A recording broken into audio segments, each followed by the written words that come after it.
নমস্কার বন্ধুরা, আমি মিতা। আর চলো তোমাদের সাথে শেয়ার করি একদমই সহজ আর খুবই সুস্বাদু আর পুষ্টিকর একটা খিচুড়ি। আর দেখো, তার জন্য আমি এখানে নিয়েছি বিউলির ডাল আর চাল। যে কোনো চাল তোমরা এখানে নিতে পারো, আর বিউলির ডালটা অবশ্যই নিতে হবে, কারণ বিউলির ডালটা এখন কিন্তু গরম পড়ছে আর পেট ঠান্ডা রাখতে খুবই উপাদেয়।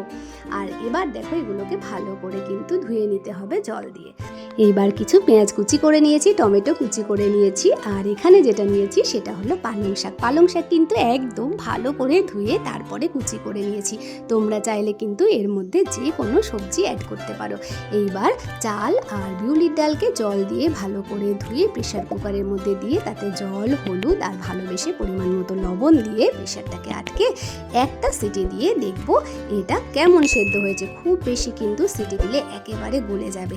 এইবার এখানে দেখো, কড়াইতে দিয়ে দিয়েছি সর্ষের তেল। সর্ষের তেলে শুকনো লঙ্কা, জিরে ফোড়ন দিয়ে পেঁয়াজ কুচি দিয়ে ভালো করে কিন্তু নাড়াচাড়া করে নিতে হবে। আর একটু ভাজা ভাজা হলে এর মধ্যে কিন্তু রসুন কুচি অ্যাড করব। এখানে আদা বাটাও করে নিয়েছি, আর রসুন কুচিটা এবার দিয়ে দেবো।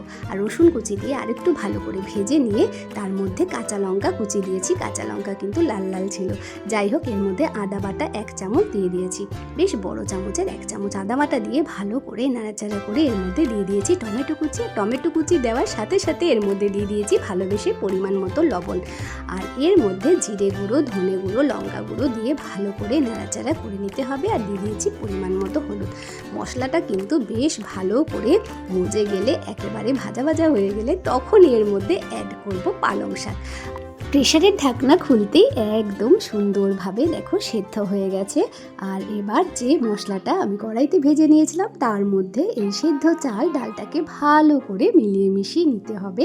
আর ওপর থেকে দিয়ে দিয়েছি পরিমাণ মতো গরম জল।